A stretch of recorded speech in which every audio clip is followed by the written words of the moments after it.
with the iconic Brian Jovi. Good day and welcome to Pitbull214 Podcast, a podcast developed for veterans, their families, and friends, and really anyone who cares about our vets. I am your host for this program, retired Air Force vet Rick Perales, and I'm pleased to be here with you. We have a great program today, and it's our first program that's on site, and I'll talk about that in a little bit. What I want to chat about a little bit at first is the program. I think there is much value in what I'm trying to accomplish in this program, and that is to discover all the opportunities, services, resources, organizations out there that are designated to support vets and try to inform the vets of them, connect the dots, if you will. In my time as elected official, in my time serving, I just saw so many programs. What we're trying to do here is connect them. And our third program, which is today, we are going to visit Paws for Abilities. It's a national program. We're going to visit the one here in Xenia. And what they do, of course, is they have service dogs for not only vets, but in this case, vets who need them. And it's a very exciting and beneficial program. Let me say that the only way that this program is going to work as I think it can and will work is if I get support from all the viewers. And support is not giving money. Support is passing it on. Identifying vets or family members or neighbors who are vets that might be able to use the information we're providing here. I so enjoy it. We're going to have so many episodes of different organization and services. Plus, as I said previously, we'll have episodes with what I call war stories, just veterans telling their veteran stories, meant to be uplifting and to really connect veterans with veterans. As I said before, today's show is going to be on service dogs through Paws for Abilities. These dogs are wonderful and they do so much for our veterans, and it's just a matter of getting the veterans to identify the need for a dog, getting in the queue, and then there's some money, and we'll talk about that. So I'm so very happy to have Devin on with me on this program today for that, and I look forward to sharing it with you. I do want to say one more thing. I'm hoping that this gets out before or just after Christmas holidays, because I just want to say again that people are most vulnerable during the holidays. They're most lonely during the holidays. And whatever's going on in the general population, you can multiply it by 2 or 3 times for our vets who are already suffering out there. Physical ailments, mental ailments, loneliness. There are so many programs out there that you can volunteer for and support our vets. And especially during this time, any way that we can connect with them and show them we care is valuable. So keep that in mind if you have an opportunity. Invite a vet to church for the holidays, and just whatever you might be able to do to share with a vet. It's all important. So with that, I want to get with Devin and Paws for Ability. Again, it's our first podcast that will be on location, and we'll be right back to join you there.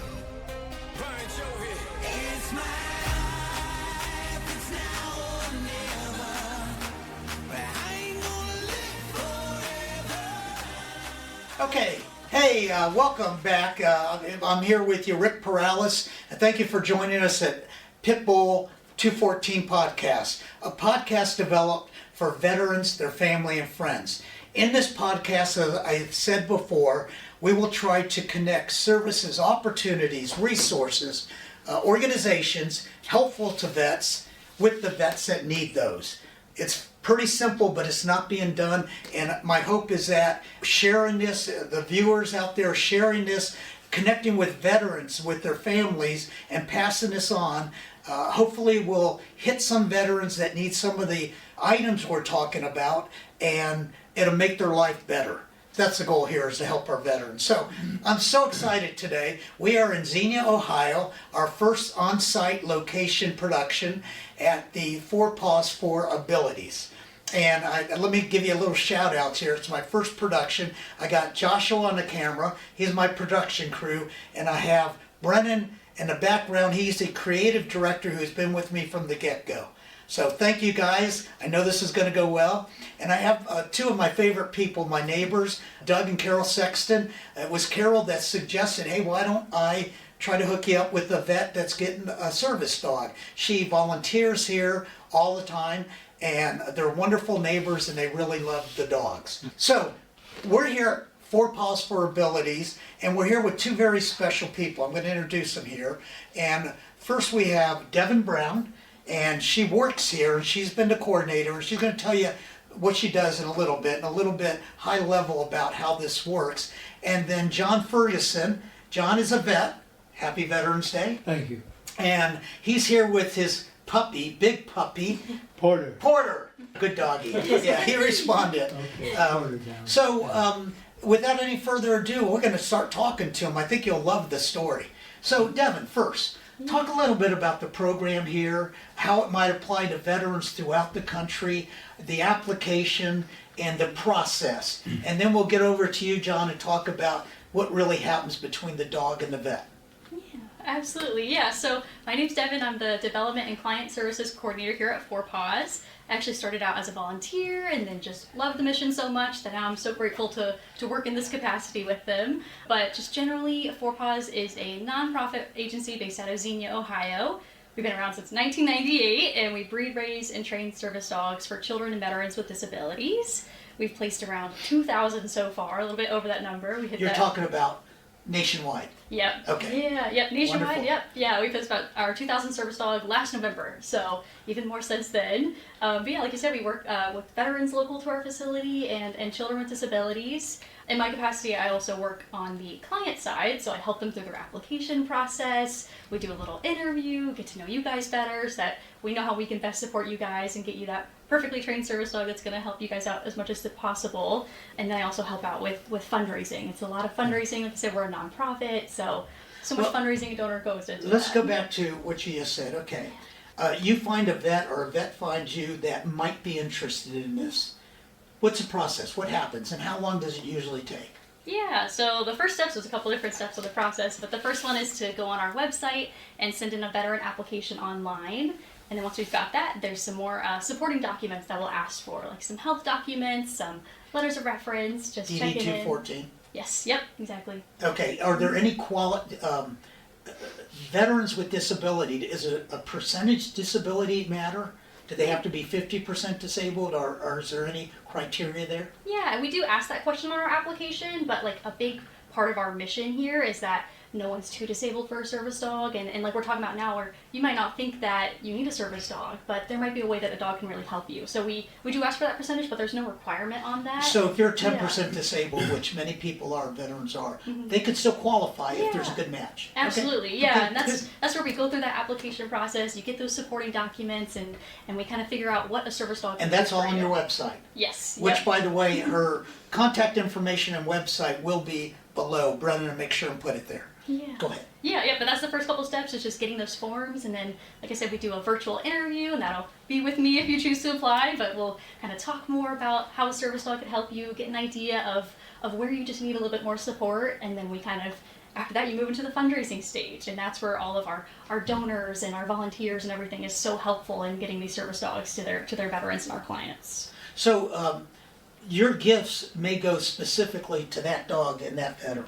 Yeah, Oh, yeah. that's Kinda nice. So you connect actually people. see where your money goes. Yeah, yep. I love to connect donors with veterans, let them meet them. Like earlier today, we had a donor group that got to meet I saw them. that was great. Yeah. They donated the rest of the money towards a veteran's new service dog, and so they got to meet him and hear about his story and share that with them. And it's just a great opportunity, and I love making those connections and just sharing that I mission can and see that it. I can organization. see the Yeah. enthusiasm. Yeah. So just roughly, how much does a service dog cost? Yeah, What do you so raise?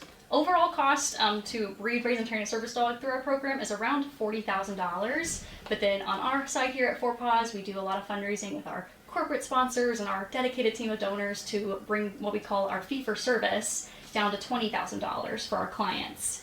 And then we're here as a support system throughout that to help them through that fundraising process. So both of those costs 40 and 20, or is 20? 20 and 20, yep. 20, so, 20, okay, yep. good. So you just brought it down 20,000. Yeah. Great, so before we leave you, Yeah. let's talk about volunteers and what people, besides giving money, as you mentioned, Yeah. if people want to help. Carol, my neighbor, she's always walking a new dog. Oh, yeah. I love it. Yeah. So I know you take volunteers that can care for them. What else can they do? Supplies? How can you help this program? Yeah, there's lots of different ways, and this is also on our website. If you look at it, there's applications to be a volunteer with us, but there's lots of options. Like you mentioned, like Carol's a weekend foster, so you take those dogs home who are in school during the week, we call it school, and they're learning those tasks, and then they get to go home on the weekends and rest. So we have like weekend fosters, we have people who are primary puppy raisers that get them at like 8 to 10 weeks old and raise them until they go off to school. And then we also always need on-site volunteers. So if you're local and you'd like to come to our facility and work with the dogs who are here training during the week, or the puppies at the puppy house, which is always fun, you can go help and do health checks and start getting them socialized and get them started on their journeys. So there's lots of opportunities for volunteering. Well, Devin, you've been wonderful through this process, and I appreciate everything you do. Well, thank you. And so we'll move over to the star of the show, and I'm not talking about you, John. I'm talking about Porter. I've talked to John once before, and we really hit it off, and he's told me a little bit about his story, and I think it's just so pertinent for what we're doing here, because I just kind of steal a little of his thunder. I asked, why didn't you get on this right away? And like many vets, he said, because I figured other vets needed it more than I did. That's what we love about our vets. They're always given. Finally, he was convinced. So tell us a little bit about how you went from not having a service dog or even thinking about it in the process and timing to the point where you said, I'm ready to apply. Like Rick said, I'm John Ferguson from Richmond, Kentucky. I'm a Vietnam veteran, 1967-68, and Porter is trained in a medical alert area.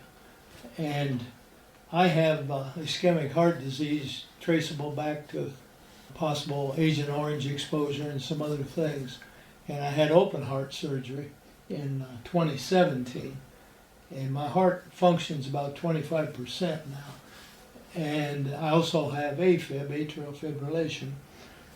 But unlike some other people, I don't know when I have it or if I'm going to go into it.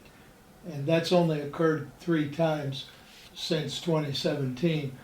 But Porter is trained to not necessarily recognize it, but if I go into it, if I'm verbal and I say, and I'll spell HELP, then he starts a bark alert wherever I'm at, public or If you're in the teaching house, or anything. anywhere. Yeah.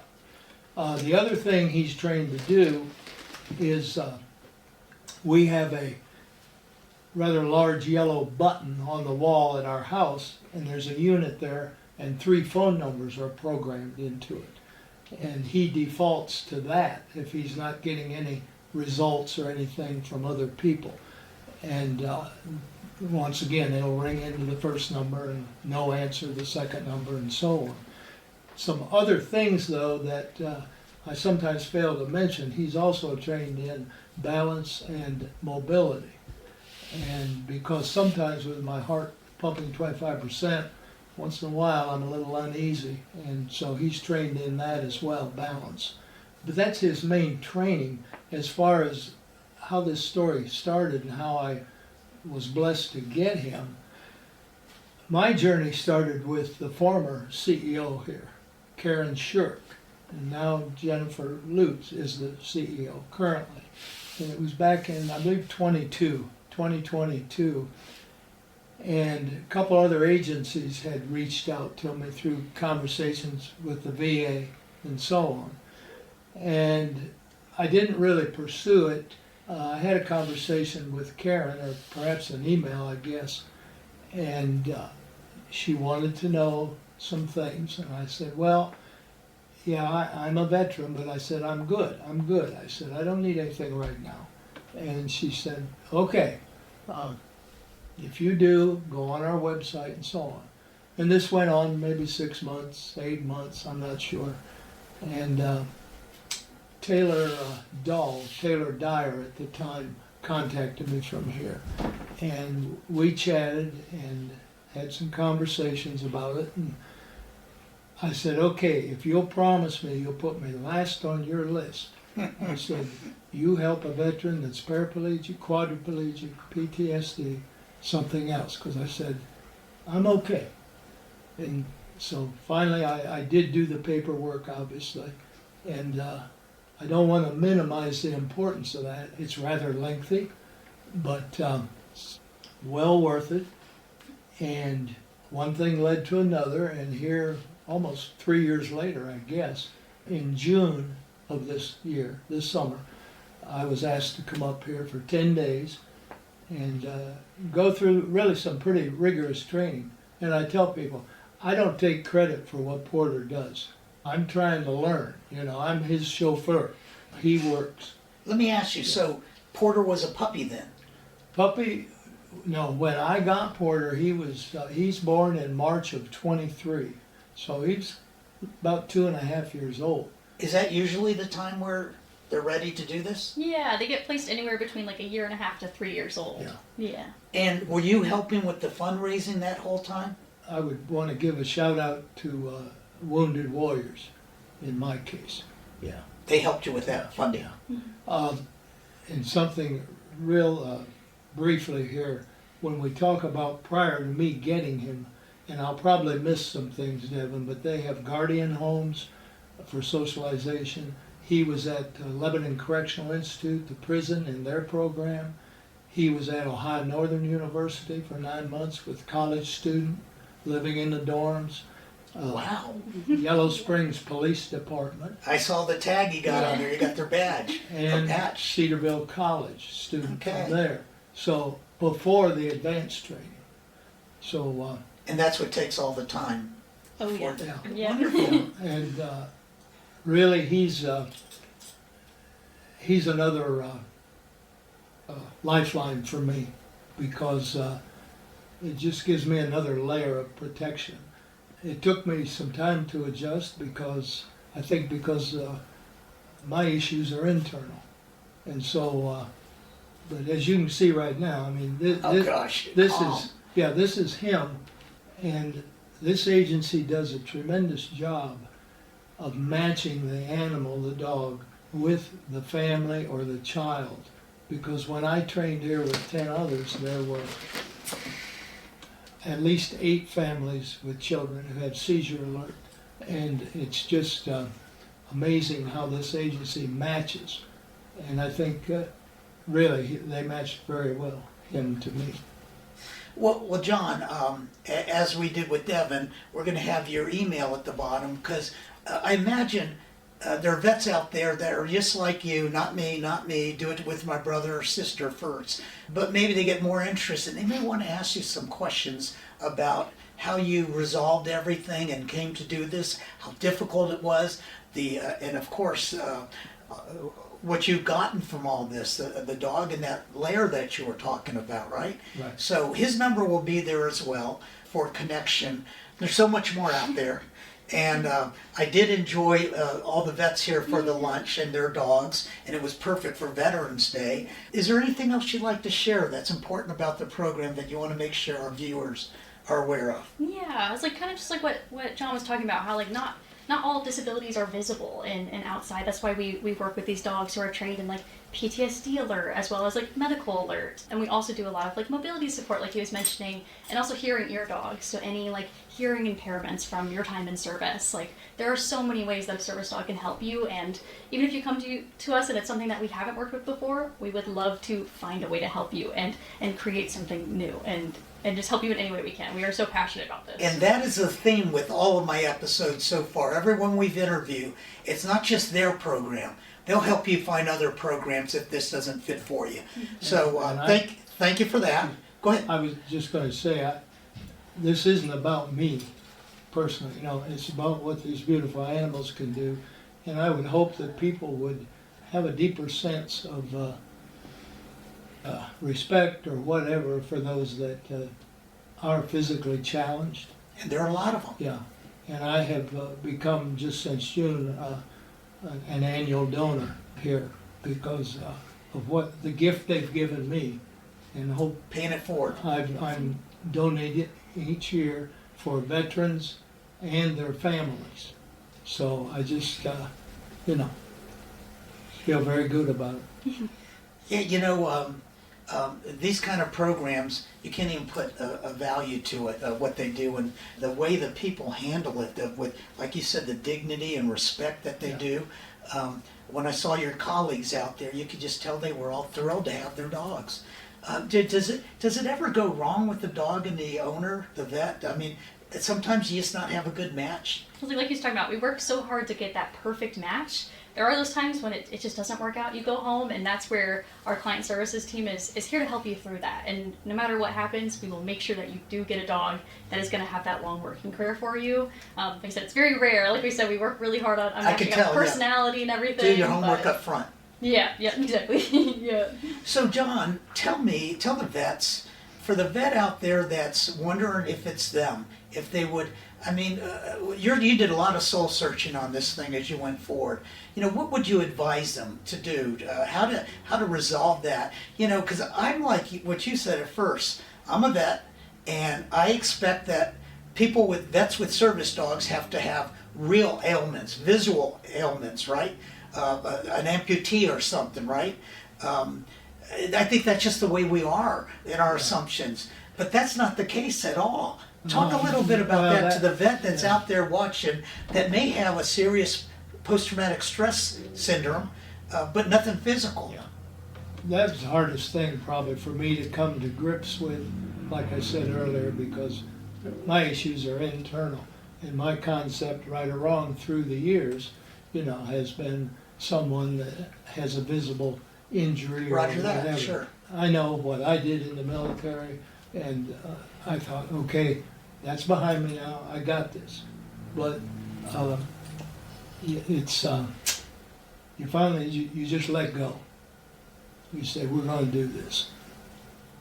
And so for that vet, our vets that are out there, our family members, spouses, you may see something in this that say, wow, that may help my husband or my wife or my son or cousin. Take that next step. Like I said, we'll have the website, and this is all on their website, so you can track that down. But then you can also go to Devin personally, and you go to John personally, and if you have that one nagging question about this program. Anything else you guys have to offer? I don't think so. Just thanking you for this opportunity. Yeah. Share our mission. This has been so exciting. I love your story. And as you said, you practice the push the button. You practice that weekly? Yeah, we try to work at least 2 days a week to simulate. I'll go lay down as though I've had an event or something. I've had one event since I got him. I don't know if it's heart related or not, but I had an issue and outside and fell and injured my right leg a little bit, but he went right into his bark alert mode, and he didn't have his vest or his gear on or anything, and he just knows, he's trained to react. Which I find incredible, because there are no mulligans in that event. You don't get a do-over. If Porter doesn't do it right, then Yeah. John, you're gone. Yeah. Yeah, so that's, kudos to your training and your repetition of that, and consistent training of the dogs. That's just And wonderful. once again, these people are they're conscientious, they don't embarrass you when you're training, because some folks that come here may have never had a dog even. And so it's a very kind of stress-free environment to learn in. It's got to be. Well, listen, John, thank you so much for doing this. You're You've been a pleasure to work with. Porter, I know I don't want to wake you up, but you've got to settle down, little dog. And Devin, thank you so much. And I can't emphasize enough, if anyone's out there that has an inkling that this may be something special to someone they know, don't hesitate. Pick up the phone or go on the email, go on your computer, and get into their website and find out if that's a match. They'll do most of the work after that. and then your training and filling out the form. And then we have wonderful people like Carol who will help with the training. So thank you both so very much. Thank you. And hopefully you hear from some of my viewers. Yeah, I'm excited. Yeah, please contact me. I'd love to help you out. This has been great. What a way to celebrate Veterans Day. For all the vets out there, God bless you. And this is Pitbull out. With the iconic Bon Jovi. It's my life, it's now or never.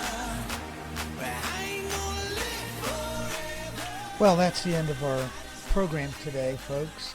And I hope you enjoyed it. I can't thank Devin, John Ferguson, and of course Porter enough for visiting with us.